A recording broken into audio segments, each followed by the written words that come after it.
Stand for Pledge of Allegiance, please.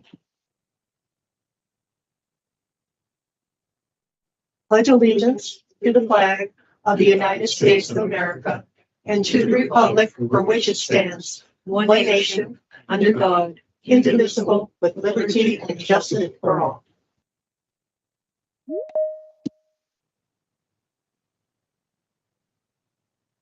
I will call the meeting to order. Probably 6:01. Start with owner comments. We have two people who signed in who'd like to say something. Catherine, please step up and give us your address. 229 on Celebration Boulevard. Thank And you. this is my first time out there. You have 3 minutes. This is your first time. More than enough. Okay. We'd like to request a budget extension for Island Village, considering we went over some of the numbers, the proposed budget with Lauren and Rose the other day, and we have quite a few concerns about things being a little more costly than they should, or where things are appropriated. And if some of the surplus from the 23 budget can be put into the 24 budget to help alleviate the 19% increase that we're looking at. We'll talk about that when the budgets come around, but thank you. Thank you. Debbie McDonald. Thank you. I just wanted item B8, which is the motion to approve the Lexington financial annuities duration terms as proposed. There's not an amount listed there. Do any of the board members have the amount of that annually? Yeah. $4,175. Yes. Here. Did that include the CAM? Did that include the CAM? Okay. Also, is there a person on the that to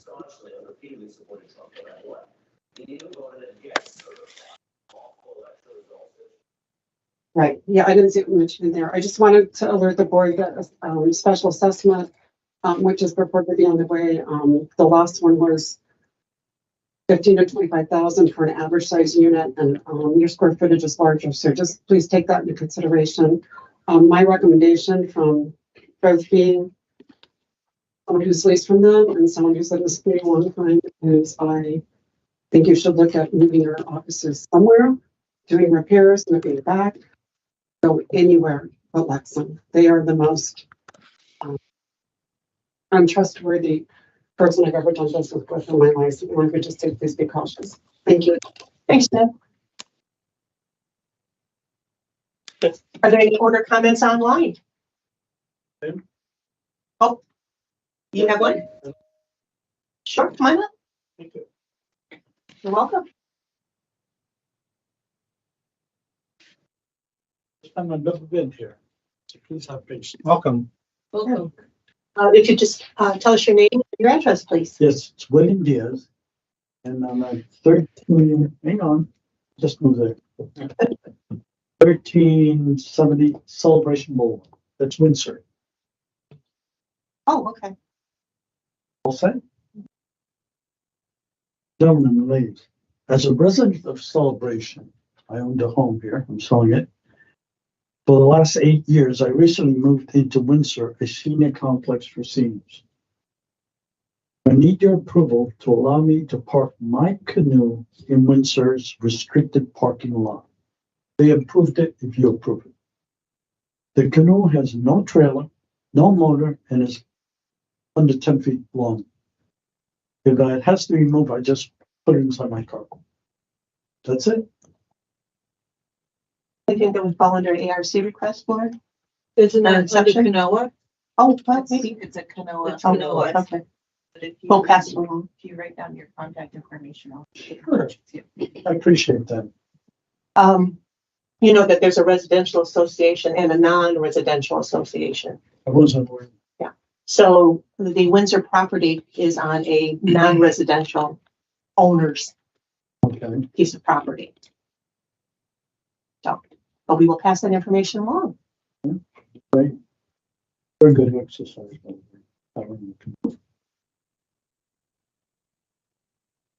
That's on the address. I just need one. Okay, that's great. All set? Okay, great, thank you. Thank you. Thanks. All righty. Next on the agenda is to adopt the agenda. Do I have a motion for discussion? I'll motion for discussion. And a second. I would like to add 2 action items and 2 discussion items. One action item being the motion to approve the Artisan Park project. The second being to require recordings of all CROA meetings for member access. And the discussion items being the celebration website timeline. Actually, that's all. Jared, when Yeah. you say the Artisan Park, what do you mean? You got your budget late this afternoon. Yeah, but it's in, It's in what we have in front of us, but it's Yeah, not. but it's not. Oh, it's not on the official agenda. okay. And thanks for doing that, Jared. I was gonna do that, but once it got done. I was under the impression that that the recordings were also gonna be a discussion item. No, I'd like that to be an action item for the recordings of CROA meetings, and then the discussion item about the website, because that's incomplete, but still needs discussion. So Jared is making a motion to include the Arts and Park budget, to include an action item about recording all the meetings that we have, and then a discussion item to talk about the website. Is that, committee A and B? meetings as well as board meetings? Yes, well, it's open for discussion at the time we talk. All right, yeah, I'll just say that. That's good. Do I have any other comments about the 3 suggestions? If not, call for a vote. Wait, I is think Charles that's accept the amend- amendments? Oh, yes, I'll accept the amendment. Motion, Where the, it's those are, that's after Airbnb rentals with this, so that's gonna be asked for discussion. What is going after E? That was the website The website. discussion. The F website. No. For the discussion, no. Yeah. The website is a discussion item. Yeah. So that would be. Yeah. 9F. Didn't you say 8? Didn't somebody say 8? No, I said 9F. And then what is Apology. And then the recordings can be 8B.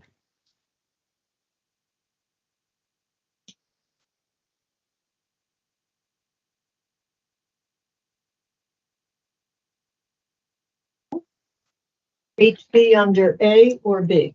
8B under B.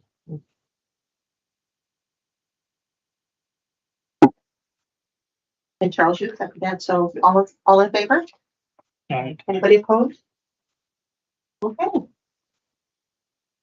Approval of minutes. Do I have a motion? Make the motion. Second?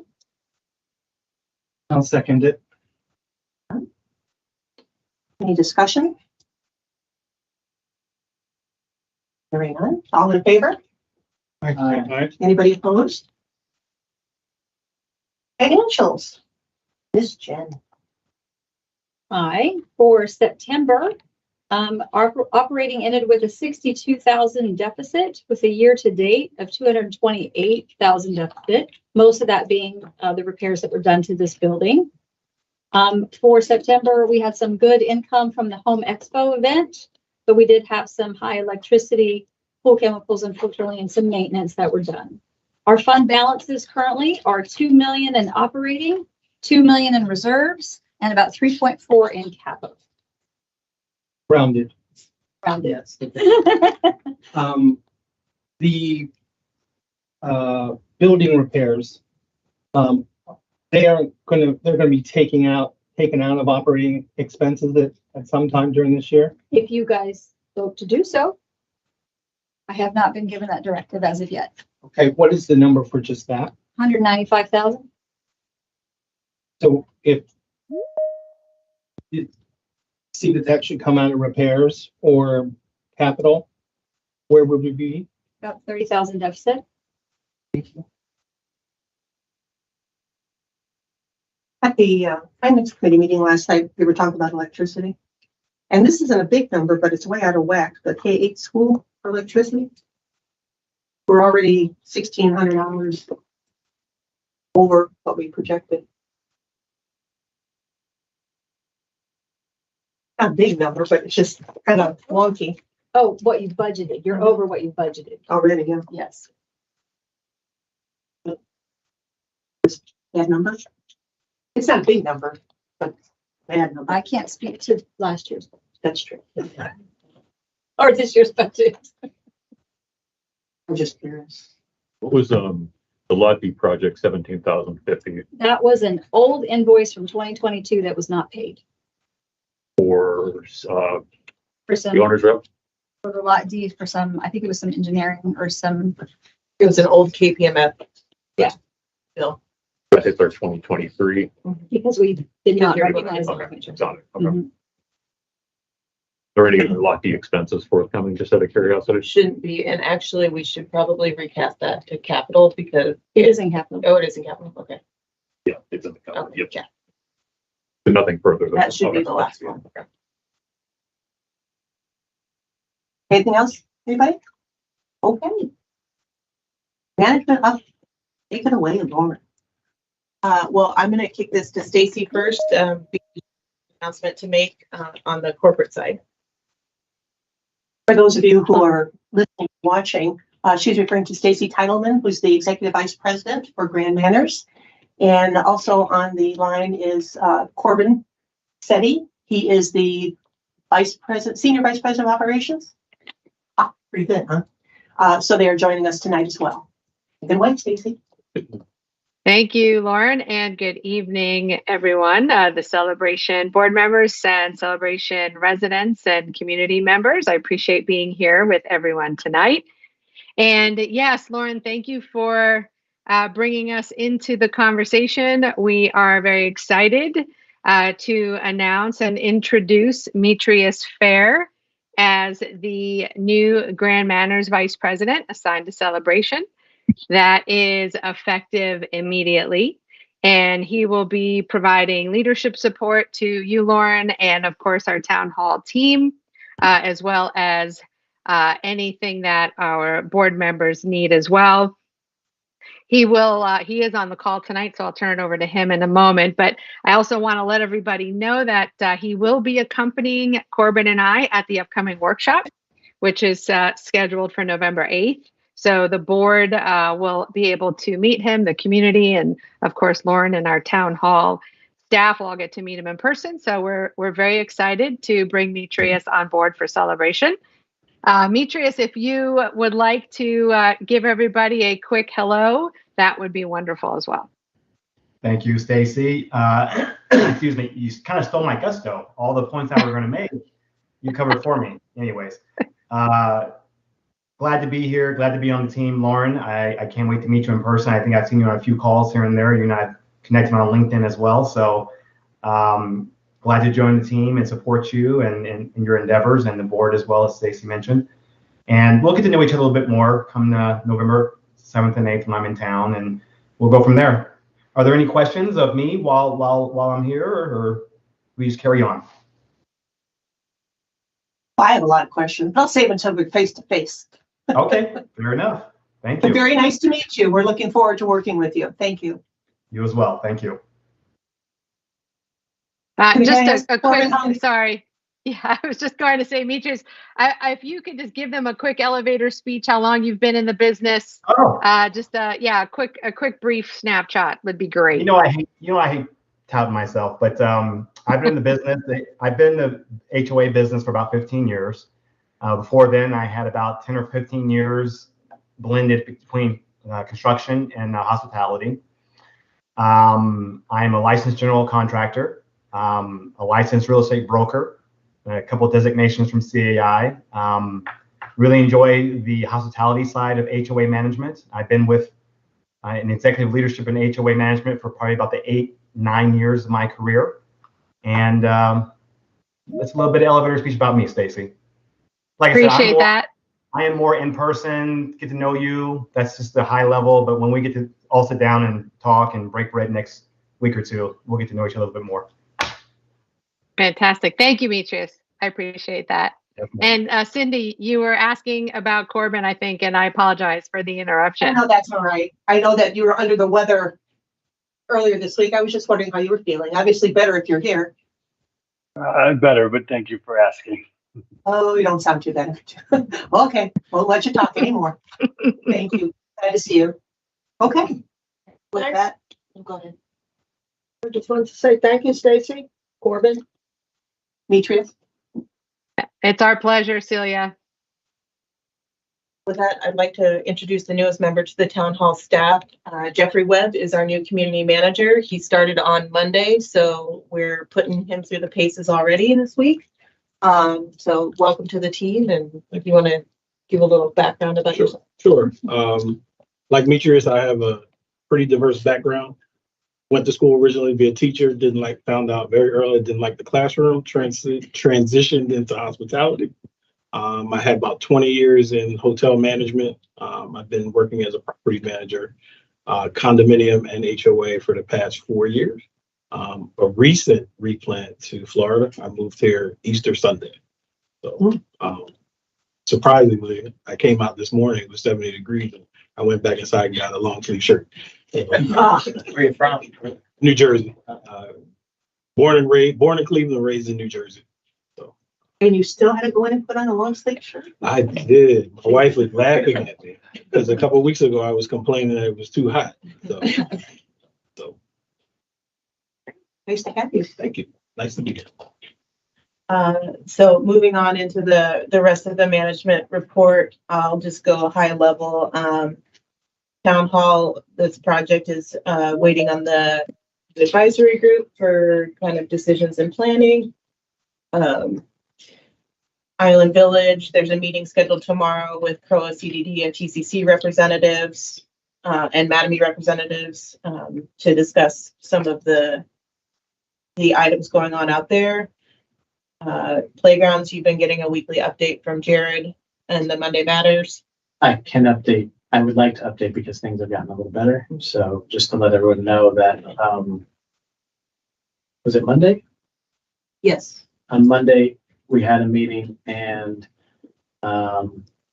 some personnel from vendor services from Graham Anders joined, and I feel I don't want to say put pressure on the project management team, but there was shared frustration in what was happening. So I feel that at this point, things are hoping to change direction quickly. I know that we have another meeting tomorrow as well. So the timeline is being pushed at a level I feel is appropriate a month ago, but at least now it's moving at the timeline that it should.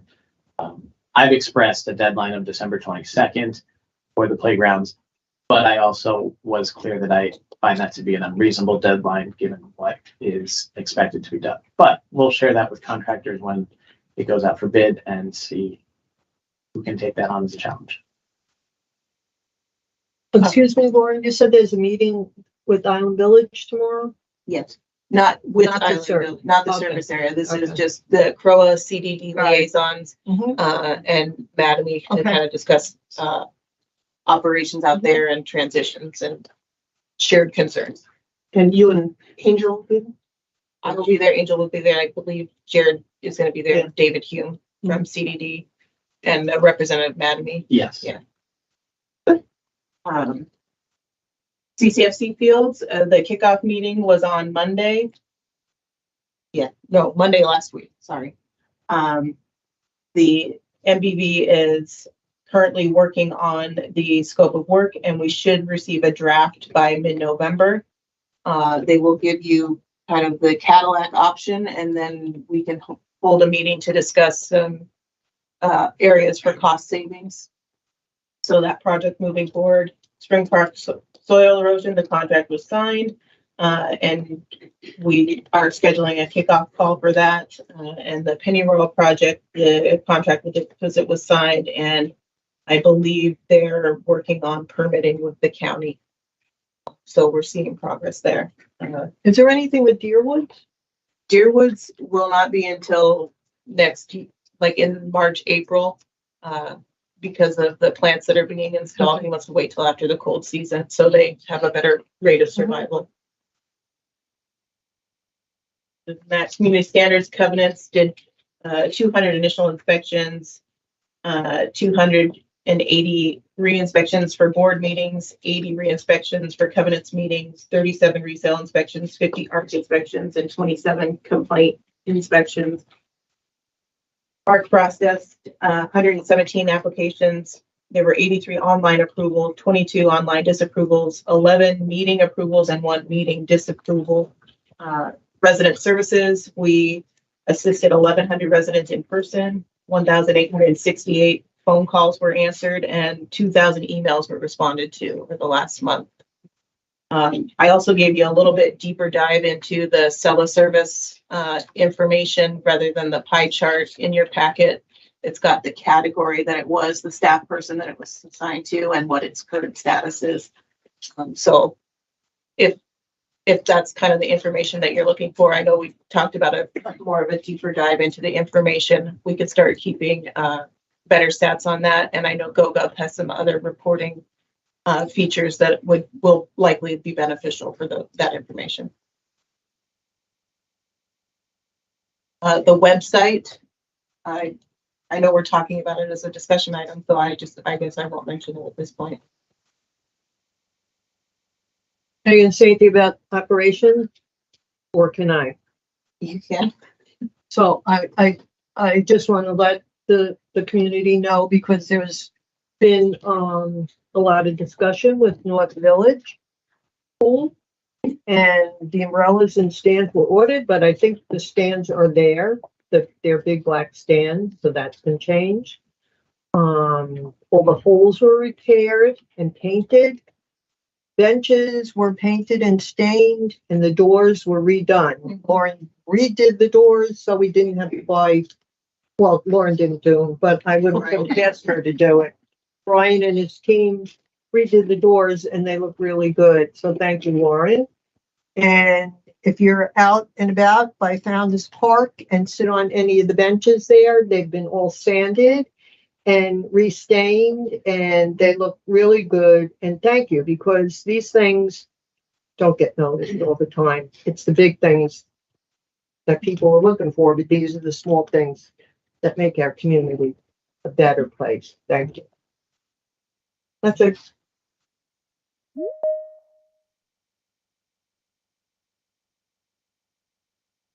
Anything with the pools? I know there's been a lot of, I know we started with the new contractor or new vendor, excuse me. Yeah, so Intermittent. Brian and I met with the new pool contractor on Tuesday, I believe. Yeah, Tuesday. And I asked him, I said, what's going on with the pools? We've got chemical issues, we've got water level issues, and things seem to be getting worse. It has come to our attention now that the chemical feeders that you have and the chemical tanks that you have haven't been being used. Your prior pool company was hand feeding chemicals into the pool because they did not know how to use the equipment, which also explains why nobody noticed that there were computers on the equipment before to be used. And why we're going through chemicals like crazy. And why we're going through chemicals like crazy, and why you're going through screens and filters like crazy, because there's nothing separating them from the chemicals. So the equipment is actually starting to be used like it's supposed to be used, but we're finding things that are broken or issues with the equipment because it hasn't been used for so long. So we're going to continue to work through the process and get everything fixed the way it should be. They're still within their first 30 days. He is going to send me a written explanation of everything that they're finding and doing in the pool, so we can put that out to the community so they all know what's happening with the pools. And we're also installing pool cameras, door cameras over the pool equipment areas, because we've been having some questionable issues with things being changed after settings are set by the company. We're just covering our bases to make sure everything's on the up and up and that everybody's doing what they're supposed to be doing. Is there a way of putting locks on those gates that only the new pool company could get in and your staff? So, I mean, yes, there are locks on the gates, but a lot of those gates can be jumped. So it doesn't really do a lot of good. We have discussed potentially putting out a request for proposal to enclose the pool equipments so they would be easily locked and not accessible by anybody that's not a staff member or a vendor. But we haven't gone that full route. We were just going to go the camera route for now because that's a little bit less expensive. But if that's something that you would like us to pursue, we can certainly pursue that. This just amazes me, the things that just still keep bubbling up, bubbling up. And, thank you for your diligence with all that stuff and lighting the fire where it needs to be lit. It's Brian and his team. Lauren, just All right. in response to what you just said, I think it would be worth to start scoping out some further protection beyond cameras. Just start thinking about what that might look like. That doesn't mean getting an estimate, just what might it look like? You can ask the pool company from their, if you will, their corporate experience. Yeah, we'll ask them, and we talked to him about that, and he was all for that. I know other HOAs do have enclosures around their pool equipment. North Village has an enclosure around their equipment. There's a That's fence pretty around old. Yeah. No, there's a fence around all the pools, but they have, a little lid. no, it looks like it's pretty well enclosed. A gate. It's dated, like real old, but it's enclosed. Probably 1998. But yeah, we'll investigate that a little bit further, and we can put that in front of you. Any other questions for Lauren? What's going on? Okay. Medium partner updates. Committees. I'll start. We had a covenants meeting last week, and it went as they usually go. But the covenants committee did ask that I follow up with the ARC committee and management to see where the guideline revisions are. So we'll get an update on that soon.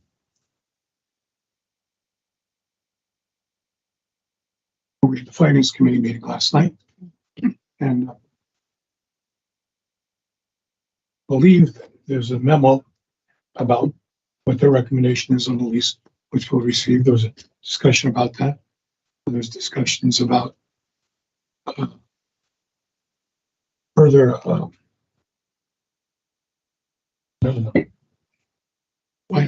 financing on the loans. We had an update on the loans. Not the loans, the investment money that we put in. And, We're also looking for a different kind of a snapshot as part of the financial report each month. I heard that, but I wasn't clear what that would look like, so I can't really describe it. Probably Unless you know what it looks like. Probably something similar to what Brian used to provide, I'm guessing, but that's up to. Are we talking about the executive summary at the beginning? Yeah, Jared, what do you recall them saying? They want some kind of a snapshot, they kind of like a 1 page. Yeah, they want a better financial summary for the report that clarifies variances and gives people more information so that they can understand the numbers better. Thank you. The ARC. And I only saw, I was only there for the first part of the meeting because we had an executive session on another matter, so I left, but I don't know what the update is on when covenants and ARC. We had a very good meeting. We covered 17 different topics rather rapidly. I might say we got through a lot. Joint meeting. Yeah, the joint meeting. I don't know if there's been any follow-up by anybody on either one. Sure that Lauren and her team is not there. Yes. Thank you, Mr. Treasurer and Mr. ARC person. Celia. Okay, so tonight we're going to be approving the service area budget. Have discussion in regards to Island Village. I didn't even have to write my update because it's right in the manager's report for lifestyle special events. We have the Spooky Soiree coming up Friday night at Lakeside. We have our Founders Day concert and laser light display on November 10th. We have the parade and the ceremony November 11th. Movie nights November 17th, which is being sponsored by, we got Liz and her team got a sponsor in the community and a business owner, which is really good. We have our holiday fest 5 to 9. We have the holiday concert December 19th.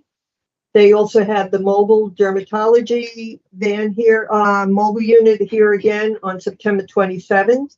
And it was well attended. It's really turning out to be very beneficial for the residents in the community, this dermatology company.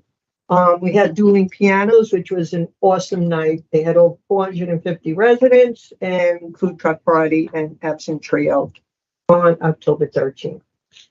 That's it, the special events. David?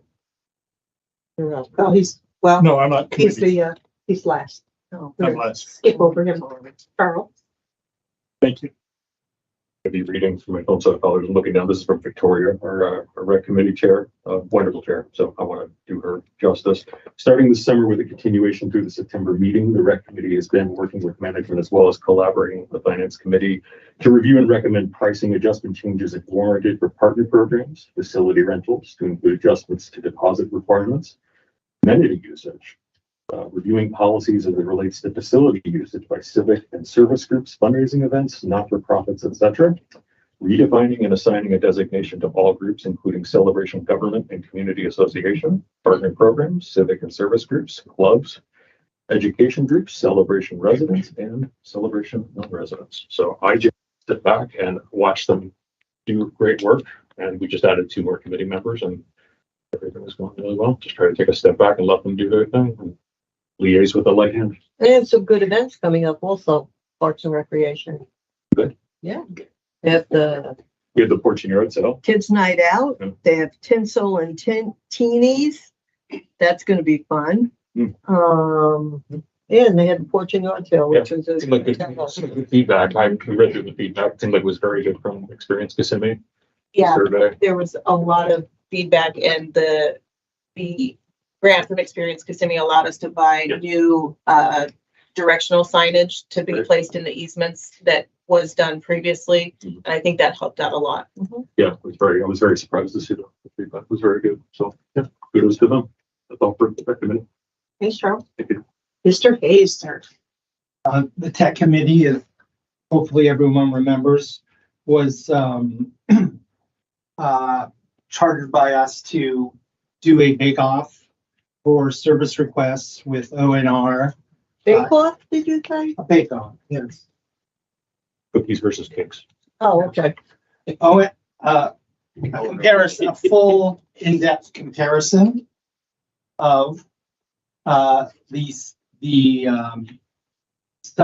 request submission portion of ONR, which is the only part that was in question that we may or may not use, and GoGov.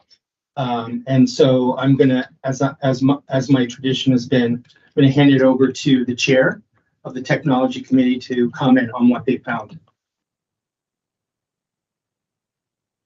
Thanks, Jim. So we had 2 meetings this month, and thanks for Lauren and Jose. We sat down and went over some basics of the 2 platforms and the differences, and then Jose set up an hour presentation from the ONR team. We went very deep into the product, and my team went back then and we voted on our recommendation. Now, I just want to make it clear because it seems like people are confused about this. The ONR service compared to GoGov. GoGov is a paid service, hundreds of communities across the United States. It requires no manpower. It's all handled, it's routed, it takes tickets and sends it to the appropriate organization or association. ONR is a fantastic application. It does a lot of things and we love it. The service piece they're just building, it goes into a dashboard. The dashboard requires man hours. Somebody has to be here for hours going through tickets, approving tickets, deciding where the tickets go. So when people start talking about numbers and money, that doesn't include somebody getting paid by grant managers that have to sit and manage the system. So when we're talking about $3,000 or $1,400 and stuff, you really have to understand the complete solution. So we approved GoGov because, again, it's handled on the back end. Nobody sees it and tickets get routed. And that's the one throat to choke, the one finger when the tickets. Because right now there's a few tickets out with seller service. If you read the back porch, pointing fingers all over the place. Everybody's pointing fingers. Where's the ticket get here, the residents, the tickets don't get solved for weeks and weeks at times because they're not sure where it goes. So our team did vote, and we voted for GoGov right now for the platform for service tickets. And again, thanks Lauren and Jose. They spent a lot of time with us going through this, and we really appreciate their time. Thank you. So shall we hop over to Jared and then hop back to Jim for the CCDD report? Dog Park Committee met this month. They're looking at doing some agility training equipment in both of the parks for dogs that will come out of their own funds, so that will not be funded by CROA. There was great maintenance praise for the gates needing fixed that got fixed, weed treating occurring, and the water fountain was fixed. So Brian, thank you for that. That was good comments from them there. There was a discussion about updating rules and regulations, and that's going to end up to be a community workshop where other dog owners and park users can come and talk with the committee in an open forum to all help update the regulations. I just want to say I was able to attend for the first time dog park committee meeting. Very impressed by the members. Very impressed by the agenda and what they're working on. Very important committee, in my opinion. Yeah, they're a good group. And then I just wanted to add on finance. We also talked about insurance. There's discussion about partial self-insure, partial coverage, raising some of our deductibles. That's a study that's happening with the finance committee, and they'll have a recommendation for the board soon. So that before November 8th, so that we can make any decisions we need to make on that before the CJC, who has to actually approve that on the 13th. So there will be more discussion on that for the November 8th workshop. That's everything for both of those committees. Okay. Can I ask a question about while you're on the subject of insurance? We never got insurance for the damage with Ian on this building, 851, correct? No, we did not file an insurance claim. We did not follow an insurance claim, so therefore we were not denied an insurance claim. Correct. Thank you. David, last but not least, want to tell us a little bit about what's going on at the foundation? For the foundation. Kathleen would be here, but she is hosting a reception for their concert sponsors at the same time. So she had 6 quick updates with respect to the concert series. Tickets go on sale November 1st. We have 5 concerts scheduled starting this fall with a celebration performer, Zoe Tyler, with a holiday concert. And one of the highlights will be the Vienna Boys Choir. The Holiday Home Tour and Winter Wonderland will be held. It'll be starting Friday, December 1st. And it's in Heritage Hall, which is Winter Wonderland, which has often been in this room. It'll be in Heritage Hall. And then the home tours, I think they have a dozen homes. They had a Friends of Thriving event that we announced, or she announced last month, and that raised $20,000 in that one afternoon. Celebration Lifelong starts their 3rd 3-week series next week. I think they have a lecture week right now. The high school has 4 students who have been selected to go to the Thanksgiving Day Great American Marching Band. What I've heard informally is that that's the largest number of high school students from any high school in the country. And the foundation is helping with their fundraising efforts. 2 of them were at the Thriving event a couple of weeks ago. And just to be clear, you are talking about the Thanksgiving Day Parade. Macy's. I want to say the Macy's Day Parade. Yeah. I guess it has a different official name, but it's, No, it's still it's the big one. but it's that the big one Yeah. that we will see on TV. I think That's awesome. Kathleen's daughter was in it last year or the year Yes, before. last year. Last year? Yeah. And then last but not least, the annual Memorial Garden Remembrance Ceremony is Saturday, November 4th. So if Kathleen were here, she would say, how many of you know, how many of you have been to the Remembrance Garden? So that's what Kathleen would do. She would say, raise your hands if you've been there.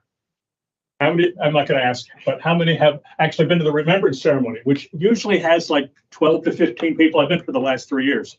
It's quite somber yet celebratory. It's a really a beautiful, It's bittersweet. beautiful event. It's at 10 o'clock on Saturday, what's that, a week from this weekend? But the Remembrance Garden, which is owned and managed by CROA in conjunction with the Garden Club, if I'm not mistaken. I think they do some improvements for the Remembrance Garden. There's improvements Friday morning with the garden club.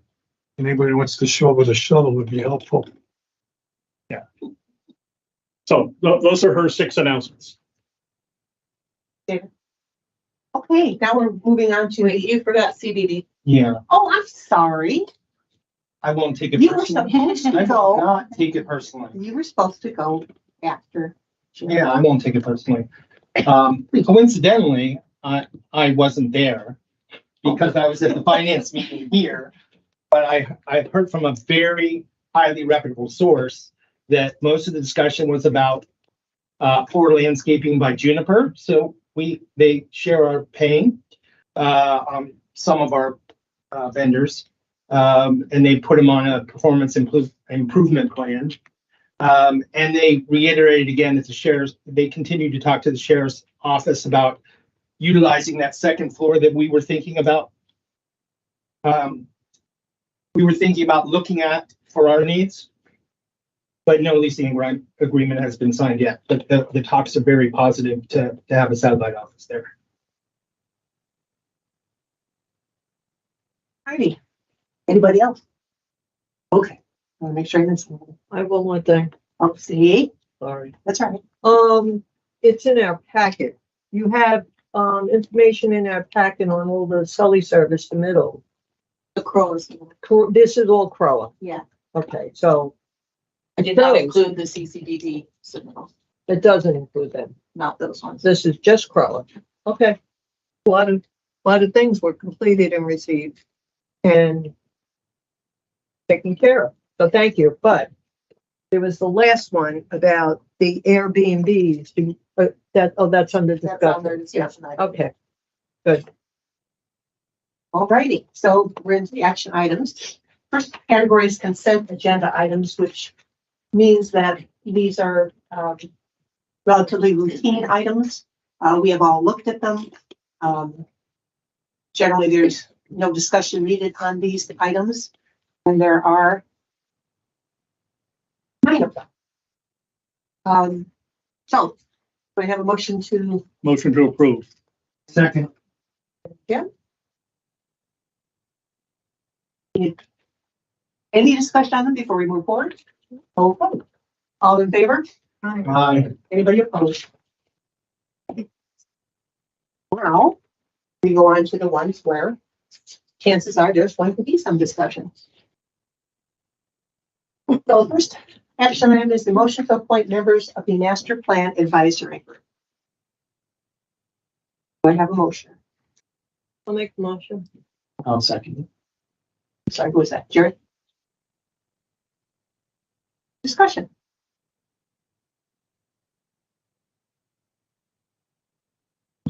Yeah. You guys should say the names. Oh, I'm sorry. So I will do it. I copied my I'm list. looking, I'm looking. I'm not on my Joanna? phone. Yeah, I got it. Joanna, I'm gonna butcher her name, Evan Newman. Is that correct?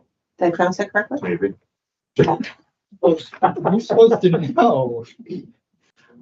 Joe Zalek, Alexandra Laporte, Mark Maturo, Paul Patterson, Alex Rass, and Scott Wright. Reich. Thank you. So those are the proposed members. Any discussion? You need to name the committee, or what's the? I didn't hear if there were resolution on the other 2 committee liaison. Yeah, I didn't respond to that for technology, but. So there's some discussion on that. I think Celia and I have some discussion on that, but do we want to vote on this first to finish that? So motion, Celia motion, we that's the motion with those names. Yeah, I just have one comment is, there was, fairly wide agreement, which has not happened that much on this. So we're very happy. Welcome, We all Jeff. participated in that and came to a consensus. I'm very happy about that. Yeah, each of these folks had either 4 or 5 votes, so Yeah. pretty good. Okay, any other discussion? Okay, all in favor? Aye. Anybody opposed? I abstain. David abstains. Thank you, David. Okay, now discussion on the part of the resolution says that we would have a member from 4 of our different committees to also supplement this group. And I believe I saw Dory's name on there, and I also saw, was it Jim Pinot? Finance. Yeah, Jim Pinot from Finance. We haven't discussed the committee liaisons to Park and Rec and Technology, but Jared and I also, in the resolution that we approved, Jared and I had some discussion that we wanted to make those committee members that are going to be part of this group also voting members. So it would be not 7 voting members. It would be 11. 11. I think it gives it a bigger, I just think it all brings it together with all of them voting. The resolution doesn't need to be modified. Yeah. Yeah, no, we do. We did that next month. We'll do that next. So we can vote to appoint them and then retroactively You modify can the vote- resolution. Yeah, and then you're just changing their status in the committee and the resolution. And we don't have the final 2 names from the committees because those are more, that list is finite. Okay. People exist. So I Right. think it's okay that we don't have a decision on this, but just the open discussion is we need to finalize the committee appointments and then we'd like to make those members voting as well. Okay. Did you want to vote on Dory and Jim tonight? Sure, we can, because I Yeah. think we're all in agreement. Because they actually submitted the applications, nobody else on the committees had, so we can't choose if they don't want to be part of it. Right. One person on rec did, Did they? Mhm. Okay. but we probably need some discussion around that. So Okay. that's fine.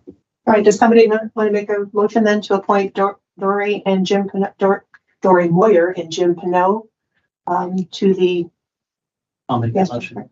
I'll second it. Jen? Any more discussion on that? Okay, all in favor? Aye. Anybody opposed? Abstain. Thank you, David. Do you want the resolution on your November 8th workshop as a kind of a quick update? Maybe Yes, we can sure. get it done. Yeah, that's right, we could get that. We can keep Place the other 2 in by then as well. I was gonna say, in the meantime, Get this rolling. Then we can set up a first meeting with everybody. Yep, great. next one is to appoint 1 additional member to the Covenants Committee. You have a motion. I'll make a motion. You say the name. Yeah, we have to give the name. I would like to appoint, I don't know how to say his last name, Dan Aiello, Aniello? Aiello. I think it's Aniello, Anjello, I think. Second. So that Silly made the motion and Jim seconded it. Any discussion? All in favor? Anybody opposed? Me. Who's it? Wait, who's Jared. me? Me. Oh, Jared, I'm sorry. It sounded like Jim. I said, wait, you seconded it. Okay. I can do that, by the way, but I'm not doing that. Okay. Looking to appoint 1 additional member to the Technology Committee. And we've had some resignations, that's why we're doing this. Technology Committee, somebody have a motion? What's his name? Yeah, what is it? I don't know. Is that Bill Long? Yeah. I'll make the motion. Oh, thank you. I'm sorry. No, that's fine. I'll second your motion to add Bill Long Yes, into definitely. the Technology Committee since there was a resignation. This isn't, I should have said this before. Let me just look. Were we provided the, Who's talking? I am, Oh, Jared. okay. I feel like just as we appoint everyone for committees, we get provided their application. We review it and that's, are we not doing that anymore? Is that process not how this goes? Well, Dan had applied initially. I'm not sure about, did Bill submit an application? He did, and it was sent to Jim and John Greenberg, and I believe Jose. Yeah, Jose reviewed it, John reviewed it, I reviewed it, but it's their decision, yeah. It's this group's. Well, I know, Right. it was in emails, For the board? yeah. Think so, No. oops.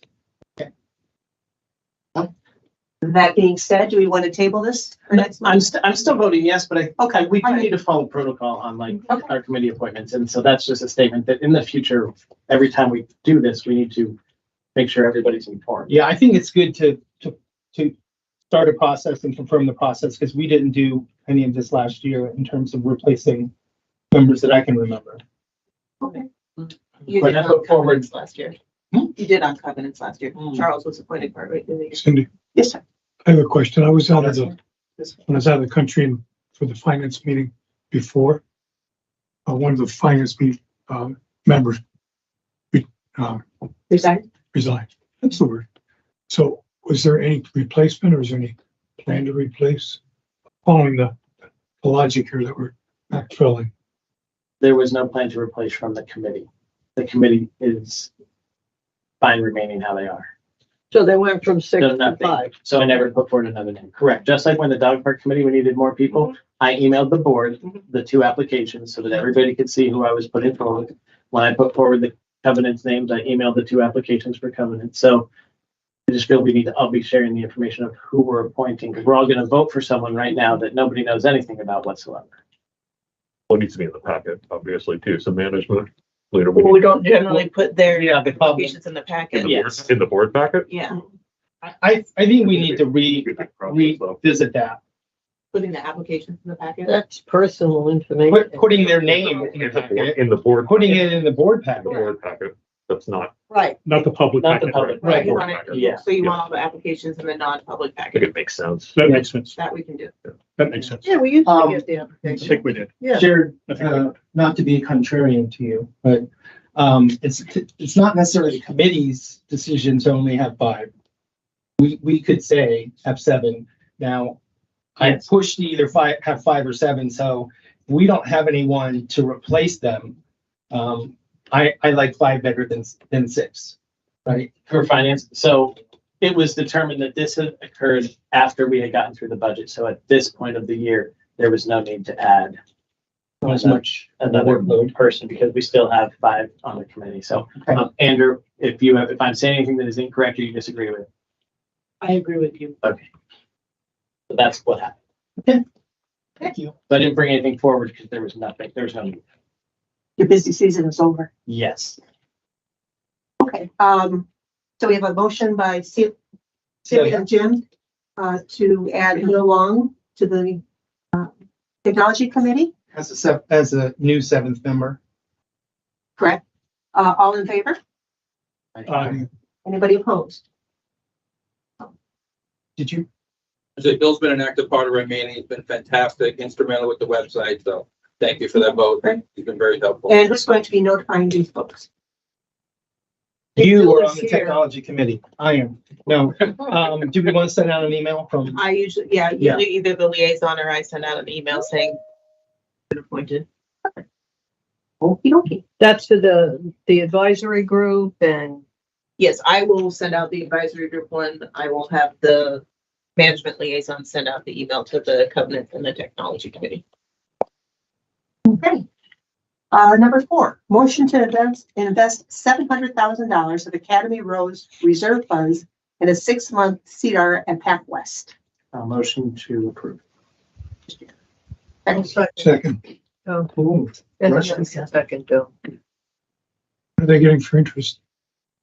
You know, Yeah, 5 point, this was as of 2 weeks ago. So I have to double check, but it was 5.4 something, I think. sounds right. Yeah. Would you say No, 'cause I- 6 months? Yeah, Yes. yeah. Did we just go through an exercise with Pacific West, I thought? With moving them? Yes. However, getting all the service areas switched over to CIT is taking a little longer than expected. So they want to put their money somewhere, and this is where their money is currently. So they can earn something, and they decided on 6 months because by then hopefully we'll have everything moved over. Thank you. Any other questions? So Jared and Bill seconded. Well, I had you down. You gonna give it to Bill? Yeah. Oh. All right, motion by Jared, second by Bill, all in favor? Anybody opposed? I'm going to oppose.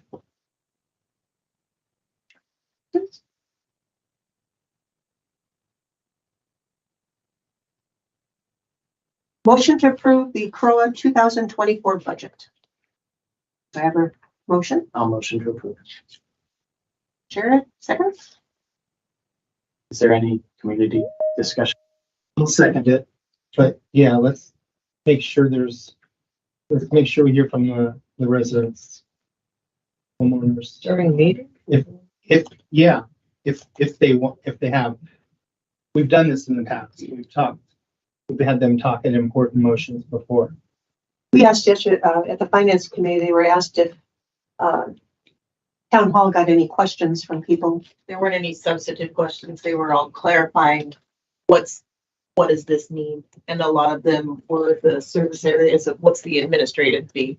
So that was explained. That was, yeah.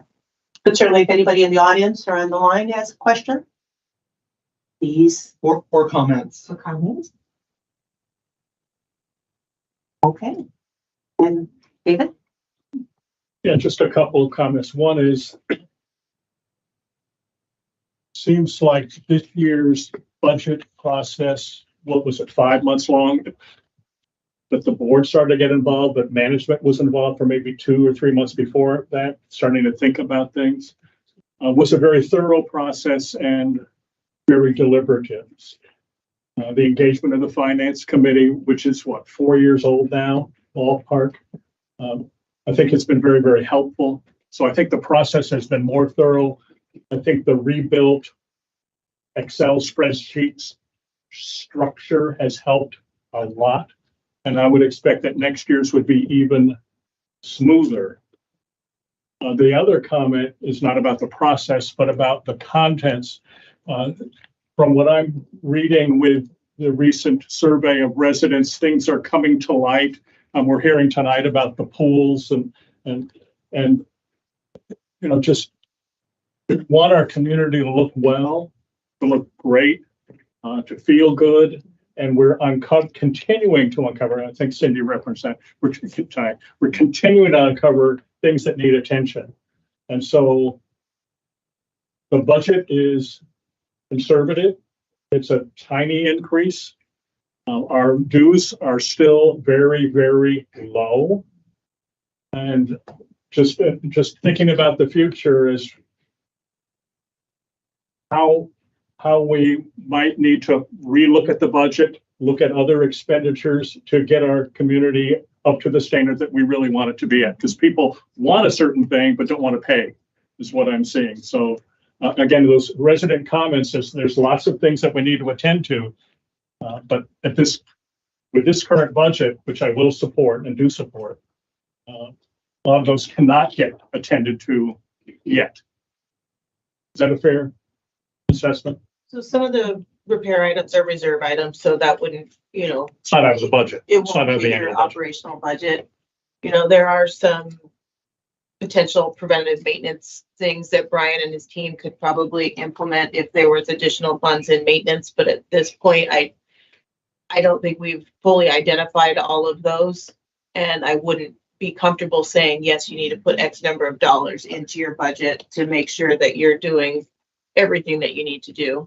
I think you're finally on solid footing and you have solid numbers to go on this year and a solid structure of what's going where and what's booked to what amenity center. So I think this is a good foundational budget for moving forward, because between the transition from CCMC's original financials to their secondary financials and their new financial system in 2021 to then going to Grand Manors, there was a lot lost in translation of what went in what bucket. So you're finally on solid footing, I feel, and with the finance committee going line by line multiple times through this budget, and really getting into the nitty gritty. I think this will be your good settling point moving forward, so you can start having a good 3, 4, 5-year projection. Yeah. Yeah, I think the other piece was highlighted in our discussion a couple of nights ago, and we've known this. We're an aging community, and it's only going in one direction. And so your comment about preventative maintenance and the attention, for example, to the benches, it makes the other benches that are not owned by the HOA, by CROA, it kind of embarrasses the other benches. I mean, I've had neighbors say, I think I'm just going to go ahead and replace those boards on those benches. And I go, don't. But the attention to our aging community, preventative maintenance, and now with Jeffrey and 3 days on the job, another new set of eyes to look at things and share your expertise from your various backgrounds, I think will be very, very helpful as we move forward. Lauren, is there anything? Oh, I'm sorry. Is there anything in reserves? Because I see we approved something for Spring Park, the pump, the pool. Is there anything in the reserves to have us stop putting Band-Aids on all of these bubble gum and just get new pumps? Is there anything coming up where we could just get new pumps? I'd have to look at what year they're scheduled to be replaced, but I also wouldn't want to fully replace them without our new contractor saying, yes, you definitely need to replace it. I want to wait and give them their full 30 days to get their hands up in everything and checking everything and get the pools functioning the way they actually should be functioning. But there are things in the reserve study that for the pools that are coming up in the next year or two that will be large expenditures, and will certainly put those in front of the board after, a thorough RFP and vetting process. And we're also hearing a lot about how the community wants the bathrooms to look like Island Village. We didn't build the Island Village Amenity Center. We didn't put those bathrooms in. So is there anything in our reserves that's going to give us the opportunity to just redo our bathrooms in our pool? Yeah, there is. Yeah. In various lines, some of them are in 2005, starting. 2005? Sorry, 25. Okay. Yeah, the pool houses and their other elements are in the reserve study, and we will address them as they come up, or if they need to be addressed earlier, we will address the change. So it's not your. So it's not your. I said patiently wait. So it's not your. I don't want to say fault, but it's not through any fault. Well, I will. Through any fault of yours that the bathrooms look the way they look because you didn't build them, and we didn't build the amenity center at Island Village. So, I mean, we can always improve in the maintenance of the bathrooms and in the cleanliness of the bathrooms, but yes, they need older, aging bathrooms that get heavy usage. Right. Jim. I just want you to summarize. I know we sent out a mailing. Everyone should have received the mailing. Everyone should have reviewed the mailing, but can you summarize the end result in terms of an increase? The end result of the increase, sorry.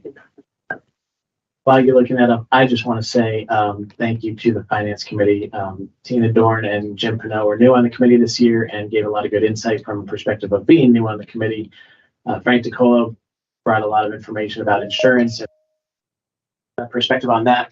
Mike Jackson and his experience was very helpful in keeping level head on everything we were doing. And Andrew Beninati was magnificent at managing all of the chaos from the board and from the committee. And actually, it wasn't chaotic. It was very organized and it was very well thought out. The committee had conversations on their own. It was a very impressive budgeting committee, and I wish I could get that group to come to my company when we're doing budgets so that it'd be much easier. So thank you to the committee. It was really well. Lauren, I have that figure if you don't. The 3.5%, 3.56% increase over last year. 3.56% increase for a total dollar change is $41.54. So increase for the year. For the year, yes. Yeah. And your full annual rate will be $1,208.45. So part of this, we've talked a lot about porters. This has 2 porters, correct, in the budget? Correct. So this will be something we have to talk about outside of the budget, but we're going to need to make sure that the boarders are doing what they're supposed to be doing since we're passing these costs down to the homeowners. We've seen in the survey that cleanliness and janitorial is not where it needs to be. Yep. So I think that's something we need to make sure that that's all buttoned up. Job descriptions are correct, that they're doing. Maintenance techs are doing what they need to do. Orders are doing what they need to do to justify those costs downstream to the homeowners. I've seen that, I've seen Brian's staff every single day this week blowing parks. Thank you, Brian. They're out there every day because I'm out there constantly walking the babies around. So thank you to your staff. So can we call for a moment? Absolutely. There's no other comments? All in favor? Aye. Anybody opposed? Okay, well, budget passes. So now what do we want to do with the service area budgets? Do you want to approve everything but Island Village? Do Island Village first and then? Why don't we approve everything but Island Village? Yeah. Okay, do I have a motion to that? And that includes Artisan Park now? No, I think it needs to be separate. That's right, because it's a different motion. Yeah. Yeah, has to be different. So A through N minus F. Okay, and minus F. Motion. Garrett, and is there a second? A second. Amelia? There's someone who has their hand up online. Oh. Brian Carlisle. I'm sorry, Brian Carlisle. Brian, you have a question? I do. So I live at 1557 Castile Street, and maybe if I had attended the finance committee meeting, I may have gotten the answer, but I wonder if you could give a brief description of that administration fee, the $338 per unit. And while answering it, I wonder if you could answer it in the context of, so I live in the Spring Lake Gardens service area, which I think is probably among the simplest as far as, if you look at our budget, it's really just 3 big line items related to landscaping, and compared to, it looks like most of the other ones are townhomes that have exterior stuff. I'm kind of curious as to why the administration fee is the same for Spring Lake Gardens. It would be my expectation, and I definitely could be wrong, that it requires quite a bit less administration. So the administrative fee is a charge that CROA charges the service areas for the cost of the salaries, benefits, equipment, paper, essentially for the service area staff and the equipment and sorry, I'm losing my words today, and materials that they use. So it's allotted equally among all of them? It's by door amongst all of them. By door, okay. Mm-hmm. And it typically goes up annually by CPI. So it's equally distributed by door amongst all service areas. So if Spring Lake Gardens has less stores than Spring Lake Townhomes, then theirs is less. Which they do. Yes. No, Spring Lake Gardens has 152 units. Right, and Spring Lake Townhomes has 109. Right, and it says here under administrative fees for all the different years, but the last year, 2024 budget, it says 1,400, and I can't see that small. Oh, it says 51. I'm sorry. I thought that was a dollar sign. Okay. They're really small. Yeah. Does that help you? He's gone. Well, Oh, there he is. Okay. I guess I still don't quite understand. I guess now then the justification for allotting it equally, unless it genuinely takes the same amount of administrative effort to manage Spring Lake Gardens as it does all the other service areas that include townhomes. I misspoke when I said all of the service areas get the same. I was corrected, and it was by the door in each of the service areas. It's the same rate, but Same rate per by door. Yeah, And you multiply by a different number for each of the service areas. right, based on the number of doors. Does that make sense, Mr. Carlisle? Well, it makes sense. I guess what I'm saying is when you've only got Asking what you're getting landscaping for and this? when you've only got landscaping and irrigation to manage for Spring Lake Gardens and landscaping and irrigation plus all of the other stuff for a townhome, even if it's per unit, why is the per unit cost the same? Because presumably the administration for Spring Lake Gardens, given it's such a simpler entity, presumably is less. So I guess I would ask you, is what I'm saying making any sense? So I will say, while it sounds like it's more simple than the townhomes, it is not as simple. It's not a simple thing to manage the landscaping for the garden homes. I know Rose and Delise spend a lot of time out in Spring Lake Gardens, dealing with a lot of the irrigation issues, the washout issues that you guys have out there, and additionally with the townhomes.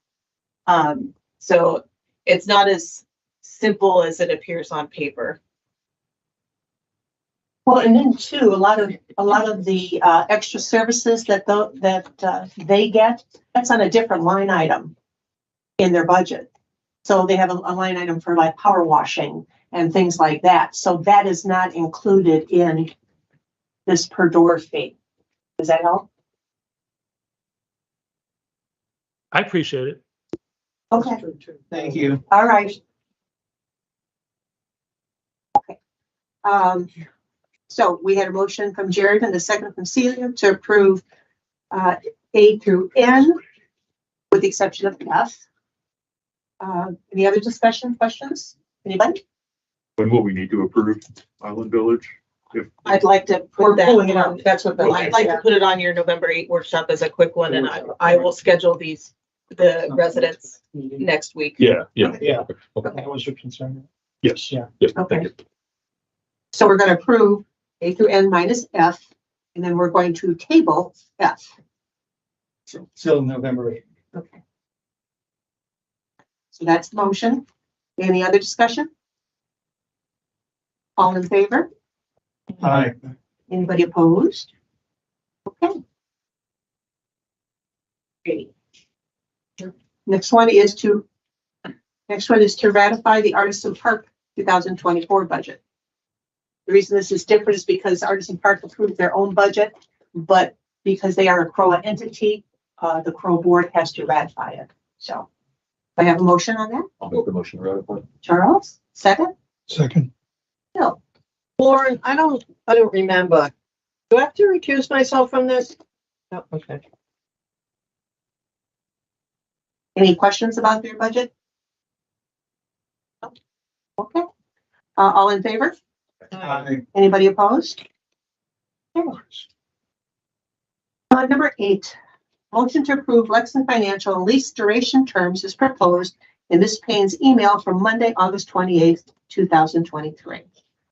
I have a motion for discussion. I'm going to make a motion to table this for further discussion with the Finance Committee and Master Plan Advisory Group. I actually have a statement from the Finance Committee. They've already made the decision. Then I'm going to withdraw that. And I think you're going to want to keep your motion. then I will keep my motion. Will you second my motion? I'll second. The Finance Committee recommended to not vote on a term sheet or make a value judgment on a term sheet in the meeting and put the negotiation on hold until we have a more concrete plan for the building. I have some additional discussion. So would. I just want to first. Yeah. I just want to say that I was under the impression that we did have problems with air quality. And so I thought that provided an urgency. And so up till tonight, I would vote to push this forward urgently. But the study came back and it isn't. Now, that doesn't mean this is like, the Four Seasons. We still know that there are problems. So that's something else to consider. But that is what was behind my urgency to get it done. And that urgency is no longer there for me. Lauren, I have a question. Because nobody more than me wants you added this building because of the way it looks on that side and what you deal with. How many times has the insulation been changed in your office A couple of times. Every time we get massive downpours. Not every time, but every time there's a massive downpour, there's visible moisture in And the wall. eventually it has to be And it gets changed. changed, yeah. So there was some kind of mention of maybe putting plywood up on the walls. or Talked about that something. in the finance committee last night. So when you put, was it mentioned? It was mentioned. Okay, so when you put I'm not a contractor or anything, so when you put the plywood up on the walls and it rains and it pours, right now we're in dry season, and that insulation has to be changed out, all that plywood has to come down. It would, yeah. Right. So how many times? Right. So maybe how many times can that go up and down, up and down? And will that create, you might know, Bill, will that create adding mold to the situation? I don't know, necessarily create mold, but putting the board up and taking the board down, considering sometimes it rains every day here. The problem, it's not going to do anything except create a channel for the water to come down, because the problem's up at the roof. Right. And that's where plus we get in blue tarps and stuff, that's pretty much where the problem is. Okay, but when that insulation gets wet, the plywood has to come down and new insulation has to be put in. Not put anything up, No. because it's a whole lot easier to just pull out the insulation and Right, throw it away. that's, okay, Than to take down a board and put it up. right. So that wasn't, okay, And more air is better than less air. right, exactly. For circulation purposes.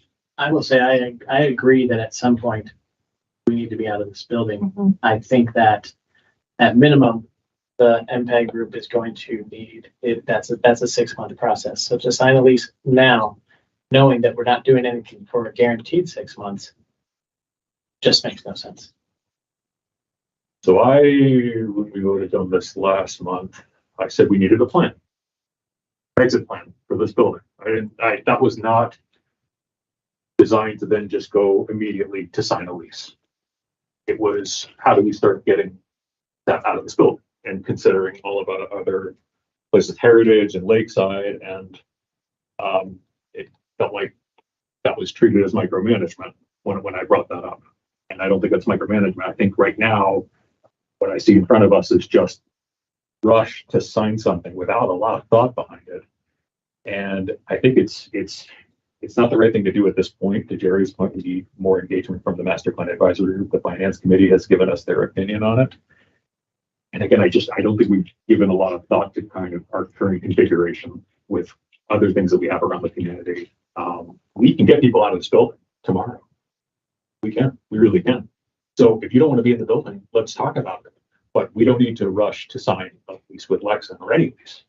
We should first look at the pros and cons of what we currently have and use that. And this argument about partner program revenue, if we close this building, we get $15,000 a year, right? That's the revenue from partner programs for $15,000 a year. It's a rounding error. It's really not, I'm saying we're talking about revenue like this is a multi-million-dollar. We don't earn a lot of money at the end of the day from this building in revenue. So I don't think we should be so quick to just think about that as the sole reason to keep this building. Well, and I don't think of it so much as revenue as what a disappointment that would be to the people that live in this community that enjoy going to lifelong learning, Irish dancing, ballroom dancing, yada, yada, yada, for a protracted period of time. Let me put this out there. Is there any appetite to go ahead? I mean, knowing that even with MPAC, and even if they go full force on planning, an amenity center. Is there any appetite from the board to fix the outside of this building? It goes back to the conversations that we had with Kalik. I would advise against it, because there's no way. I'm just asking. There's no way to fix the walls, which have to be replaced, without making it a bigger project. And it wouldn't be cost efficient because there's overhead costs and mobilization, and everything, that are fixed costs. And if we do that just to do the walls, we'll have to do it another time to do the roof. And it's either a whole project gets done at once, but it can't be done piecemeal. I agree. Sorry. $300,000 to fix this building that again might get torn down in a year, or $300,000 to do all new bathrooms at Lakeside. Like, Yeah, if that's Okay. if that's the number, well, Right, the whatever number's it is, been you know. 1.75 million. I totally agree that we shouldn't do that. I just wonder if we should get a second opinion, and maybe that is with MPEG in terms of, are there things that we can do in the meantime to make it a better place to work and hang out in, so to speak? So That then, that won't be expensive and something we're throwing away, but it would be of some expense. I just want to see what our options are, personally. I think the most important thing with the advisory group is to maybe start to just focus on this Absolutely. building. And they're the experts that we chose, so hopefully they'll be able to come up with No pressure. a real no pressure mark. Fine with it. Okay. Yeah. Well, just think what you were talking about 6 months before they get like really off and running with this whole project. Well, is there any value from your point of view and with the staff of moving your folks to this side of the building and finding room at the amenities for the other part, for the partner programs, which are mostly at night, correct? I mean, is there any value to that? I know. I don't think so. I mean, they're in their spots. They have their cubicles back there. The offices are over there. If we're moving them over here, it's just a move to move. It's not a move to an improved work area. The walls on this side look exactly as the same as the walls on that side. They don't leak That's as much. The leaks are worse on that side. And that side of the building, there's areas where it's crumbling. So get out of the building. Let's get out of the building. If it really is, if it's, Well, this much. to your point about a plan, if they did have a plan when they needed to get out of the building, but it was for a short term, Yeah. right? Yeah. We don't want a short term plan having to make them a long term plan, right? I think going to other buildings and doing that is a short term plan that we can use if need be, but I don't think we should consider that an option if they need to be gone for a significant amount of time. Which I don't think moving for a short term to the amenities and then moving again to another place for a longer It's duration, that's Yeah. counterproductive. I will say after the 6 months of the impact, I do think things will move very quickly at that point where things will start to be executed. So when it's time to move, it will be like, this is what's happening. We need to be out of this in the next month and a half. And then this is starting. And I think things will move very quickly at that point. So Can we cut the 6 month down to 4 months? unfortunately, no, I think 6 months was tight as it was. It's like 5 months and 3 weeks. Okay, so we gotta get this group going as soon as Yes. possible. Yeah, sooner we start, sooner. There's a lot of things to consider, you know. Do we want to keep this shell and reconfigure that side of the office? Do we want to put that addition on the back like Kaylee suggested? There's a lot of things to consider. So God bless you, if you could do it in 6 months, that would be great. And that's just with what the plan is. Then, there can be overlap with hiring architects and consultants with that if that comes sooner. But they're also not just looking at this building. They're looking at all the pools and all the buildings, and all the facilities and deciding what needs attention in what part of a calendar. They'll forecast all the things that need to happen everywhere. Well, but aren't they going to start with What this? about the pools? I mean, that would be management with the pools and the bathrooms. Well, that's If not you're what we- talking about revamping Lakeside to make the bathrooms look like Island Village or even just better than they are, then that's still a large expenditure, whether it's reserve funds or capital funds. So why spend the reserve funds out of there if you want to eventually turn Lakeside into some sort of larger performing arts thing, if that's what they decide, or what was discussed in Celebration Hall. So I think that's the whole point of them looking at not only capital projects, but large reserve projects as well. With a focus on this building, though. I mean, did you agree?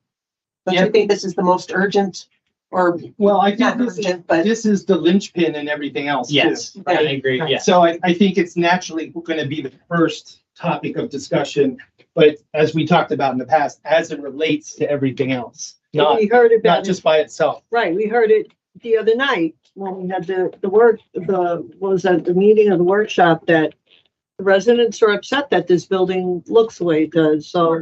Honestly, the residents are more upset about playgrounds than they are than Oh, this building. no, well, we know we can't go back, the river can't flow back. Yeah, so it's We can looking at just all move this stuff forward. and deciding And you what. seem to have like good news with the playground, so. Right? Yeah. Okay, so we have a motion, Contextually, it's good news. Yeah.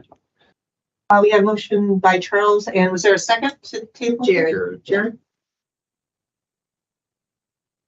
And what's the revised motion? Motion to table. Just to table it. Table. Well, or sent to MPAG. Just, since we have a motion in the second. But we started the discussion on this building 6 months ago and got some of those estimates about, and Bill was part of that, what the needs would be to get it right. And then 3 months ago, we started talking about the staff and, if you will, health and safety conditions, working conditions for the staff. We have learned that air quality is fine. Staff is here, as we've talked about before, for full days, and residents come in for meetings and partner programs for a few hours, but the air quality is fine. But I'm still concerned about the working conditions for the staff, the intrusion of water, the intrusion of friendly critters, and the winter that is coming without a whole lot of insulation. I know in days gone by, staff had portable heaters, which is not a good, safe thing to have in those offices. And that was before a lot of the walls were dismantled.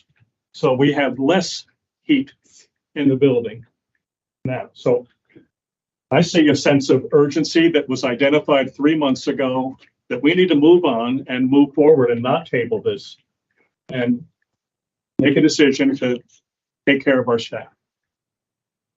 I find it frustrating that you see that there's a need to move forward with this, and while we have that as the MPEG, but then you choose to abstain from everything to do with the MPEG. So that is the solution. That is our forward-facing plan. And what did I say when I abstained? What did I say in the last meeting and the meetings before? That I opposed it from the beginning because I think it's a board responsibility not to be delegated to a committee. So I think, and I said when I first talked about that back in June or May, that we could have had a master plan done by October. We're at the end of October. We could have had it done with community input, in contrast to what has been represented in social media that says I did not want community input, because I said specifically that I wanted community input. So I disagree that we I could have had oppose the it done. committee. I disagree that we could have had it done this month if we started then. And we just the board worked on it. Call the vote. No question. Any other? Yep. Okay. So you have a motion from Charles and a second by Jared to table the idea of a lease with Lexington. Can we do a roll call vote on this, please? Sure. Jared, do you want to start? Vote to table. Actually, yeah. Yes. So, I just want to make, Middle of vote. vote. Question's been called. okay, sorry. So Jared's a yes. I'm a yes. Not a yes. I'm a no. Yes. Yes. And I'm a yes. Okay, motion passes. Right. Action item. 8B. Jared? Yeah, I would. Here's the motion. I'll make this motion for discussion. All CROA meetings, regardless of type, as well as committee meetings, should be recorded in their entirety. It is the management, well, this is more of a statement, I guess. It's management's company responsibility to ensure the meetings are recorded and posted on the communications page video gallery within 24 hours of the meeting occurring. The only exception would be where contents of the meeting is prohibited by law. So Did you say Mark or mine? You said this is whose statement? It's his. Oh, yours, okay, I'm sorry, I thought you said Mark, I was like, it's Mark. So yeah, I think we need to be recording things. I think there needs to be consistency in that. And I think that we should get advice from the technology committee on how to ensure the recordings are captured and where to host those. Are we already recording all the meetings? No, Yes, we are. no, we are not. We don't record exec sessions. There are meetings that have occurred this year that are not available and have not been recorded. Matter of not being recorded or not saved. Again, there have been situations where you've recorded it, they've been lost in the. Oh. But that's Yeah, a problem. That's one is too many. So I do have a question. Microsoft Teams by default, when you record it, creates a transcript. We're not doing that. Why is that? It's not been a setting that's been utilized previously. It comes on by default. So you have to turn it off to not get the transcript. So this is why I say we should maybe put this to the technology committee to give a recommendation of how this should happen. Well, and two, I think that this would, if, once you start, I'm gonna use this word, but I don't mean it in that exact sense, dictate something like within 24 hours, blah, blah, blah, blah, then that becomes a policy resolution. Do you not agree, Lauren? If we put something in place that says, you know, because it's not required by any state law that I'm aware of. No. So that would be, I believe, a policy resolution by the board to say that we will do this and it will be within 24 hours, 48 hours, and we will do your backup transcript, whatever. Yeah. Agreed, but his motion would cover that, correct? No, we have to have a resolution. We'd have to have a resolution. We'd have to write a resolution. Yeah. Is it in our bylaws? Oh, maybe Gary would know. Yes, go ahead, Gary. Years ago, we had this discussion among the covenants committee, and it is recorded, but for the benefit of the staff to make sure the minutes are correct, then it's deleted. And here's why you don't want to post covenants online, because people pour their heart out and tell you about their husband died. I've got cancer. We had to fly to Mexico to take care of a relative. It's tragedy, and we don't want that to be publicly available inside Celebration or outside. Well, when we say public, we're not talking public, we're talking to everyone in the association. No, Yeah, no, you don't want to publish people's heart. No, I'm just saying, I don't disagree with that suggestion. Right, if I'm that's just one of the saying, exceptions. we're not talking about putting all of this on YouTube without any credentials. We can have a solution where people have to have credentials to look at it. You know, that's You're not hearing what he's saying. I'm not saying we do. I'm just saying. Okay. It's a point of. I wouldn't want my neighbors to find out my financial situation if I go bankrupt. But guess what? I can go to that meeting anytime and hear my neighbors say that. That is true, but there's no reason to spread it around like Facebook. I know what I mean. I agree with you emotionally. We made that decision years ago not to post it. I'll just put it that way. And this is why we need a resolution. Yes. The board approved that. It was a previous board 5 years ago. They said, you're right, we shouldn't do that. Okay, I'll sit down. I would be happy to write a draft resolution.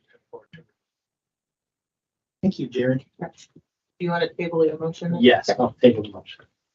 Alrighty. And we didn't have a, There wasn't a second. there wasn't a second, so. Okay. Thank you. All right, fee waivers. Motion to approve. Second. Jared and Chip. Any discussion? There's only one item here. Nope. All in favor? Anybody opposed? Passes. Number 10, S9 conversions. So this is a list of fines that have reached their maximum and that will be posted to the accounts. Motion to approve. Second. Any discussion? All in favor? Aye. Anybody opposed? Number 11, payment plan request. Motion to approve. Second. That your again? Yeah, Sheridan, Jim. Bay Square. Any discussion, questions? All in favor? Aye. Opposed? Okay. Non-compliance list, we have a new one that we've got on our desktops.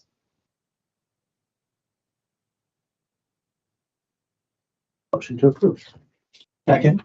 Jim Squire. Any questions about it? If not, all in, Aye. anybody opposed? Alrighty. Discussion items. 5 minutes. Okay, celebration email for residents. I just want to get this in front of the board so you're all aware of what's going on. So some residents have a @celebration.fl.us email account. Apparently, many years ago, it was standard to just issue those to new residents when they came into town. At one point in time, that practice was put to an end. The emails were transferred to a third party to host them, and the residents were paying them to host the email accounts.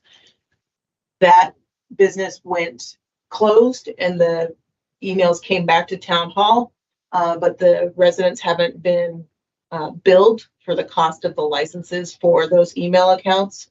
So I think the board just needs to think about, and this can be on your next meeting. How many accounts are we talking about? It's 45 yeah, 45 -ish, 45 at $30 a piece? approximately. a month or? It's a nominal amount for the year. Yeah, Is that a month or a year?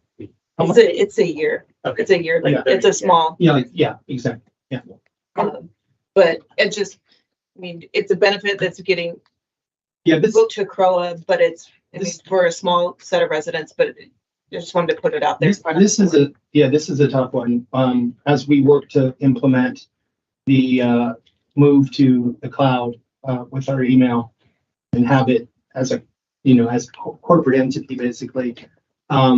This was a kind of a fly in the ointment, if you will. So I brought it to the board, but it was contentious, I think, as to whether they could just take them away. And so I think that's why it's kind of drawn out for as long as it's drawn out. Well, and when this initially happened, there was this group of people that extension to their email was like their identity, and they were proud that that was there. So at the time was decided, okay, if you want to keep it, you can, but you have to pay for it. Yeah. So they were paying for it, but then something changed over the years. The person who was doing it didn't bill because he had a lot of family issues, the company, whatever. Yeah. And so he didn't bill, and that's why it hasn't been billed. And then I think when I was still technology committee chair, he withdrew, and so it flipped over to us. Yeah, it flipped back over to us in like 2020, 2021. Because from what Patrick told me when I started, that it was just kind of it was a new that thing just that happened came back. before you guys came on. Yeah. Something to think about. So do we want to get some firm numbers and I'll give you the firm numbers and think about what we could. I will say that these emails were shut off in our search temporarily in our search to discontinue unused Microsoft licenses that we had. And there were a lot of unhappy residents because we were unaware that this is what that was. I think if you take this service away, you will have some rather unhappy individuals. This is why all of our addresses are at townhall.celebration.fl.us, because we could not use celebration.fl.us because then those residents would be intermingled with the volunteers. But they still could go back. They could still keep it if they pay for it, though, right? Or no? Well, It's your decision. It's our- Okay, so we it's our decision to do that, yes. Back to the original agreement. Okay, all right. Yeah. Okay, something to think about. Okay. Anybody else with that? Legal services or RFP? Charles, is that yours? Is that something you want to talk about? I put this on the agenda about 4 months ago. You did. I feel like And I remembered it was you. we need to get to this for months. I'll keep it brief. I think we need to authorize a legal services RFP. I don't think this has been up to market, or you don't have the history. It's best practice to obviously put your services out for market checks, and to my knowledge, this is not. And I think it's just due diligence on our part just to do that, make sure we're getting best value, best services, and see what's out there. So that's kind of where my head has been for the last 4 months. For my history, we're talking, however many years now, 15, 16 years. I never remember anybody other than Larson and Associates as our attorney. I do law firms usually respond to RFPs, Lawrence? Yeah. They do. I've done it a lot of times. Okay. They have business development areas that deal with these things. It's a full procurement, so, again, it's on the board. I mean, it's. I agree. I mean, it's like along with any other Responsible service. to Yeah. Any other service, pull vendors, pull contractors, you put it out to bid, you do market checks, part of your process. Yeah, I would also recommend we put it as a motion on the next board meeting. Well, we gotta get the RFPs just to look at some. If you just, as a general majority saying, Yeah. please put out an RFP for legal services, then we will make it Do we happen. want to do that tonight? Please put out an RFP. Well, we can't do it on email, so we're doing it in public. We've got a few things done. Well, my only concern is that, we learned with our accounting situation that celebration is complicated. So there'd be a large learning curve for if we did end up going with somebody other than Slayton. Yeah, I think that's something we should look at. And the chances of us getting a named partner to handle our stuff, probably slim to none. But this, I don't think that's. Well, I'm just saying, plus. would TCC have any involvement in this? Or any No, say in it? maybe, so your agreement with Larson Slayton is separate from CJC's and Canoa's and. My comments on this, I think it's perfectly sensible to bid it, because it has been a long time. I would expect, since it's a specialized work, the respondent's gonna be a smaller pool. And if you were looking for something more general, but that doesn't mean we shouldn't do it. Yeah. And I don't even know how you put this out to bid. Hopefully there's some, Grand Manners, some network, obviously, of, legal or. I mean, the bar association would probably be the best way to go in Leave it terms in of your looking capabilities. at legal firms, and I'm already aware of other larger HOA firms. Sure. Okay. Are we aligned on that? I want to make sure we're, I think so. got three, good. Anybody else? Comments? Okay. Good. Good. All right. Amenity tour. I guess Cecilia? Who's that? That Who was was me it? also. Oh, you? Okay. Yep. So especially as we've been reading these survey results and what's been coming back, I think it makes sense. I feel like this was done with a prior board, right? So I think there's real value in getting up into the community and having maybe a publicly noticed meeting at the North Villages of the world, the island. I know we're doing the village talks, but I think actually getting out and maybe doing a real-time tour, maybe even with the porters when those come on, or maybe even before, honestly. I know you've done some work with like cataloging and seeing what's out there, but I think real time for us to be able to go out there and see what's going on. We're seeing a lot of things on emails. We're seeing a lot of things on social media. I think getting our. So you're talking about the board going on a field trip? Yeah, how do you see that structured? I'm curious. I don't know. That's why I wanted to put it out there for discussion. I think. David, you reported this. Yeah. We do that every year, like Can in you- March, can you with a brand new board, we respond? would do it. Please, if you have any insight. We do it for, basically took a day. So what did you rented a bus and we went Okay. to all the villages. Yeah. No, it's a small bus, Yeah. like an airport van. Yeah. Seating for 15, and there were, what, 10 in the van, and we would drive around and stop at North Village and stop at all the public amenities that CROA owns. Go down to the We had amphitheater, go down to the amphitheater. you have a schedule of stops and how long Yeah. you were going to be there? Okay. I mean, it wasn't there to meet residents, it was to look at, Oh, I see. it was Okay. to look at the facilities that CROA owns and Got it. manages. Got it. Like when we like Put eyes expand our on things. like when we toured the management companies.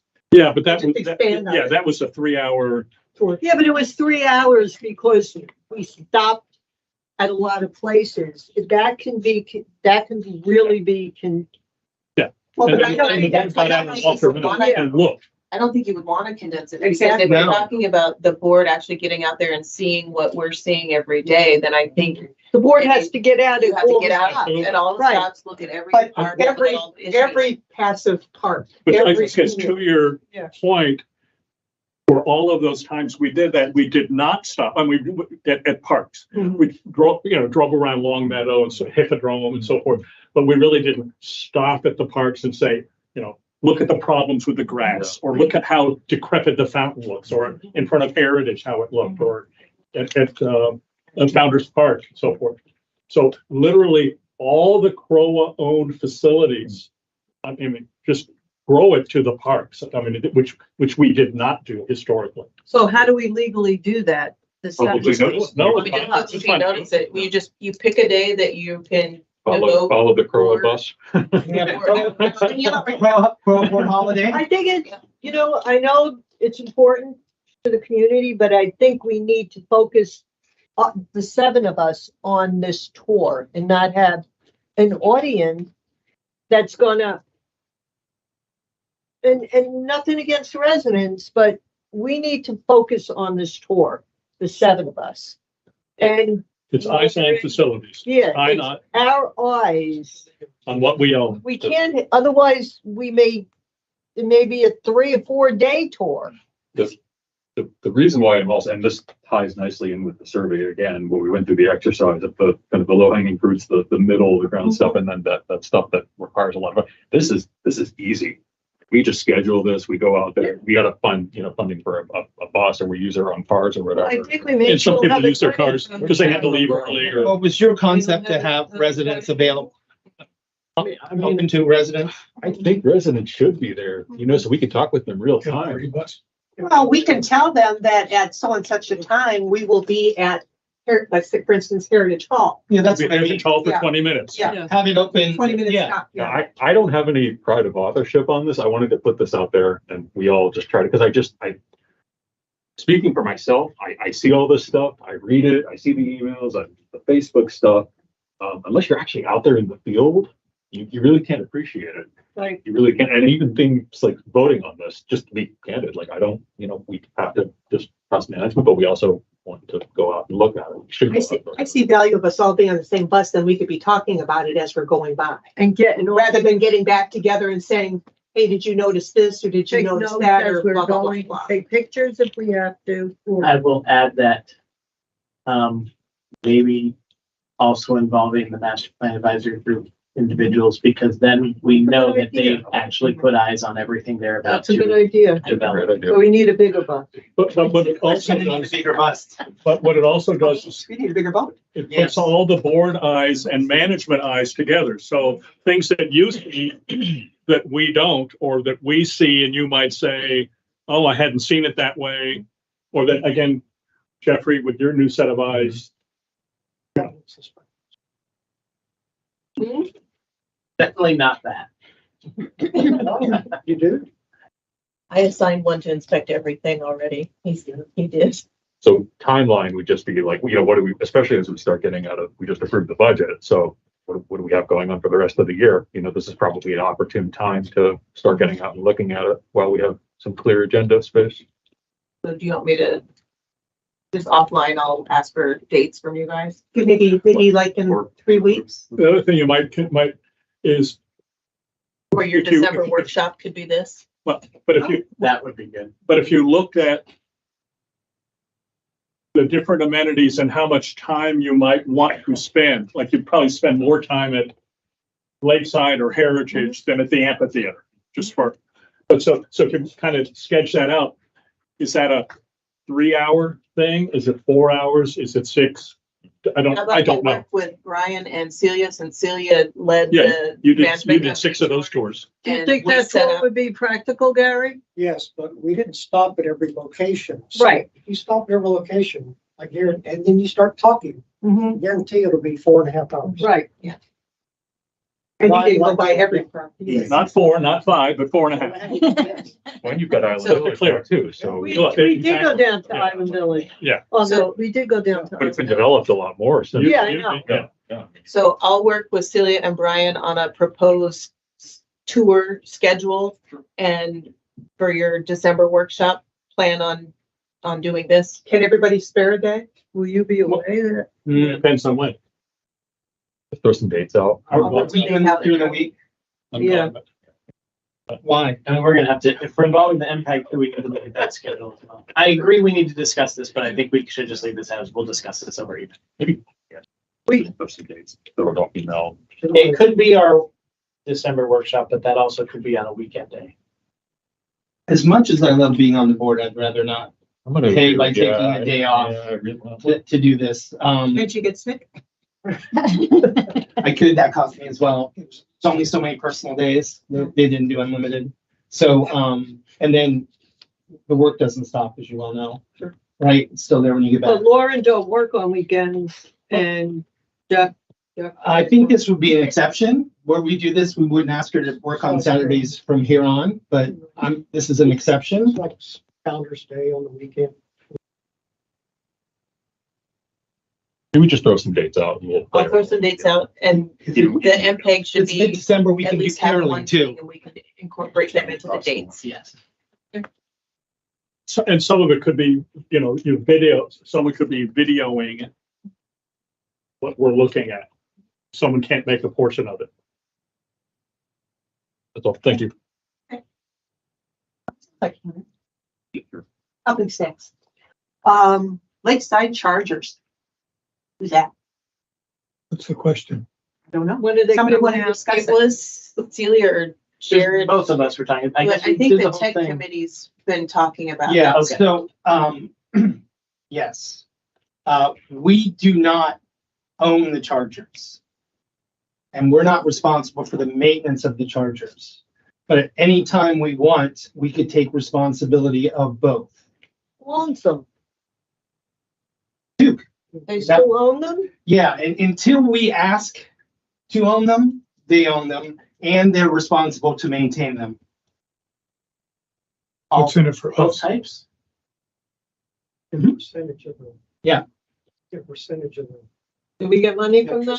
We do. A nominal amount. Yeah, it's nominal right now because the agreement we made with Duke, and that's the other thing that would change. The agreement we made with Duke is we would charge equal to what we were paying for the electricity. So it was a break even, except for the $150,000 in installation and equipment.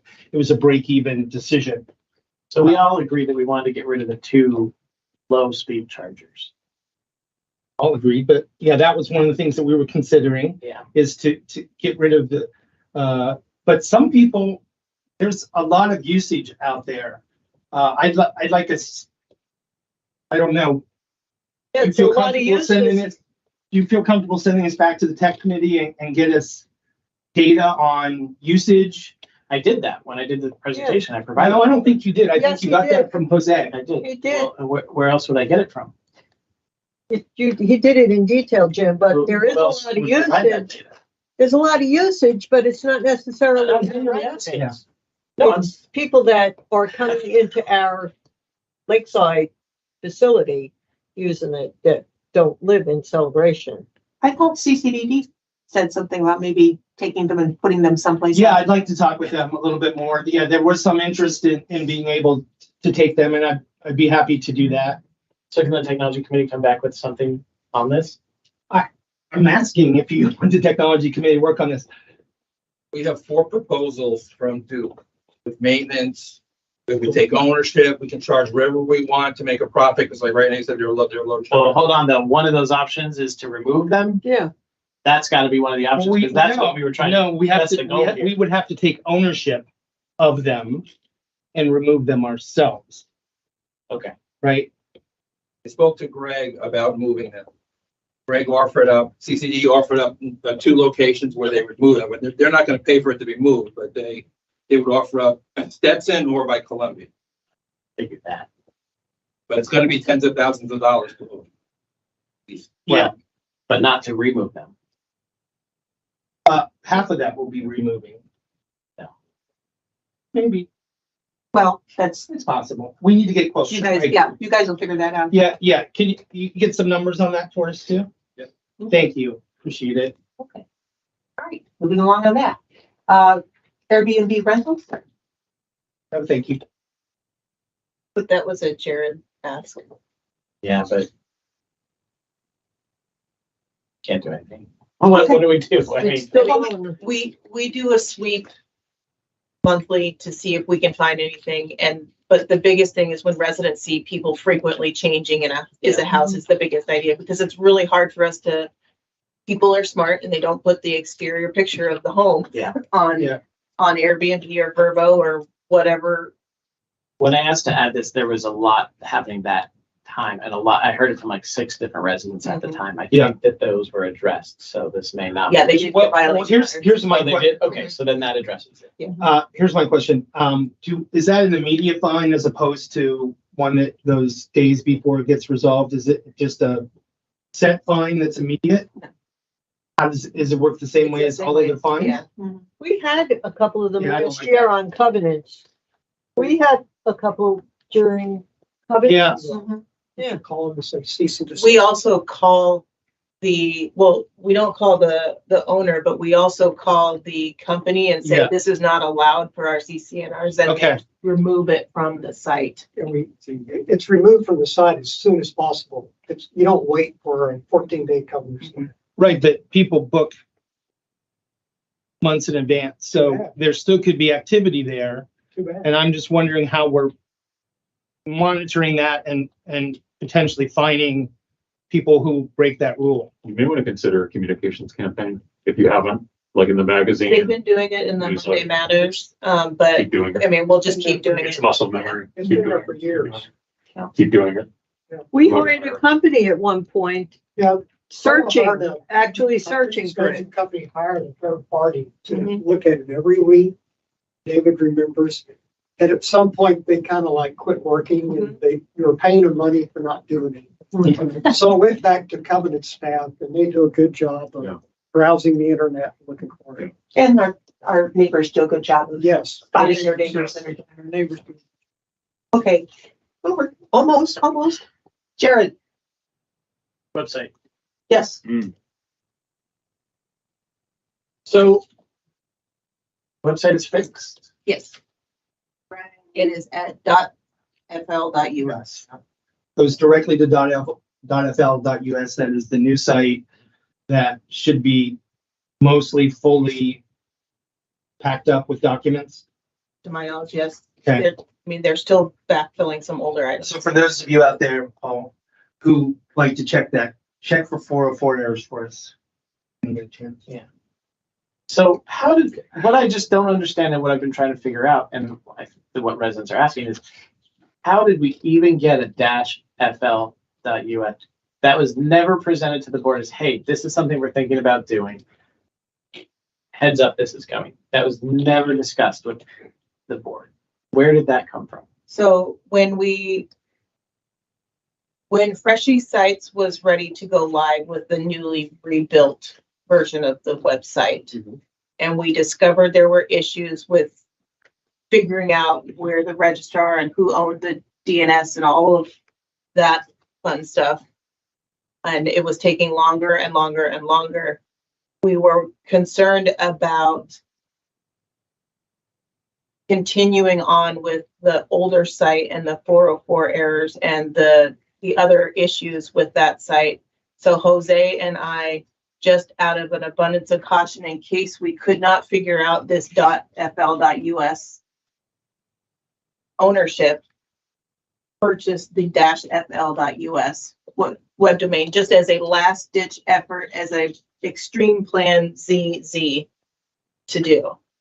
And then someone implemented it. Yes. Why? They thought it would be better to make the new site go live, so at least we had a functioning website out there. And was that anyone on your staff? It was the local staff. No, it was a recommendation from Roger at the time. Okay. So now it's printed in the magazine. Like the magazine has the -fl website all over every page, I think. I know on several pages it's in the magazine. Is it? It is. They changed it? For last month, it was in the magazine. On Yeah, they can't change. Oh, they got What's already to. So we've put out this website that now doesn't even work on every piece of literature we have. It's not on every piece of literature. Yeah. You can have both. They just point it. Yeah. But we don't. It's like this building. Yeah. Has a phone number and it would have a second phone number. Do we have the? And that's all it is. Just that you can have both could work. It's you have a vanity No, URL it's too. dead, but I can point it to the .fl. Yeah, that probably would be best since it's gone out there. I just want to say I was particularly disappointed and dismayed by finding out about this decision because Lauren and Jose graciously reached out to me while I was on vacation in California, and I took the time out to talk to them about it. And this came up, and I specifically said, "Do not do that." Of course, I don't have the power to tell them not to do that, but in my technical professional opinion, it was a really bad idea. So I was particularly dismayed and disappointed. Did I say that already? Okay, I'll stop there. Okay, so if you go on it now, it says domain not found. Yeah. The That's data. what I said. I will have it pointed to .fl. Okay, thanks. So this shouldn't impact QR codes out there? If you have any QR codes that are still pointing to the okay. Yeah, as you start thinking about this stuff, that's the type of stuff that gets missed too. And will this be not in the next month's magazine? No, not at all. Okay. Well, wait a minute. But following. Yeah, no, it'll be in Will this be in November. November It should be magazine? in the November one, because that one was just put to bed this week. No, that's just. It would have been the second week of October. Yeah, we had to send in all our stuff at the beginning. I know, but the ladies don't do their final put to bed Oh, with okay. the vendor All right. until. Good. Don't tell her that. She's gonna use that time. We give you a very early deadline, so we have plenty of time to do 4 passes. Yeah, with the that vendor. It's called Gotcha. the proofreading and all that stuff. Yeah. Not So that good information. David's We pointed also- out that timeline, So right? this is also, we've recovered the login information too from So CCS. CCS is now on the registrar as the owner. Okay. The accounts payable at townhall.celebration.fl.us Okay. is the Billing. is the account that's on there, and the password for that email address lives with Tom now, Okay. along with all of your super admin passwords. He has a thumb drive with all of them on there. So if something happens to Grand Manners or Jose or you guys still have the keys to the kingdom. I was going to ask you if you want me to put Tom's name on the registrar as permissible users. It's not fully necessary because now you have control of the password and everything, but it was just another option for just extra assurances. And What do you mean we have control of the passwords? I don't understand that. Previously with, Previously, none of the passwords were passed on to Grand Manners when CCMC left. So it was a lot of account recovery was very difficult rather than just sending an email and changing the password and changing the account to a new email address or whatever. Okay. So now you will Got that, have all Jeffrey? that super admin information and it lives with Tom. Got that, Bill? Okay. Jared, we good? Yeah, thank you. That all makes sense. I'm glad that it's. All right, it is 7 minutes or so after. Does anybody feel compelled to add anything? I have a comment. Okay, As I was not allowed to be present for the recent emergency meeting where I was the topic, I wanted to make a statement on the record. I did ask for the meeting to occur when I could attend, and this was blocked by the board president. That said, I genuinely appreciate the hundreds of residents who supported me, including more than 100 attendees virtually and in person, and more than a dozen fellow neighbors who spoke in my defense when I wasn't allowed to do so. It is now abundantly clear that the email I shared was not considered protected. In fact, it was provided to a resident last week in a records request. I'm glad that it was finally exposed who was behind the effort to limit my role as a director, and that it is now clear that it was personally motivated rather than a genuine concern. In the end, it was clear that I was simply being transparent to the community, and I have been since I started my role here in March. I will continue to be transparent in my actions and efforts on the CROA board, and will continue to serve in the best interest of residents based on feedback you continue to share with me. Thank you. okay. Anybody else? Okay, Jeff. I was gonna say that this was a good meeting tonight. I feel good. I don't know if everybody else agrees, but I feel good. It was a good meeting. Played nice. No, it's not that we all got along, and we're all trying. So we just want the community to know we're all trying. And I just want to thank Lauren again and her team for the effort that they are constantly making for our community. So thank you, Lauren, Brian. Thank you. Okay. There a motion to adjourn? Make the motion. Charles, second, Celia? All in favor? Aye. Okay. See you next time, everybody. Thank you.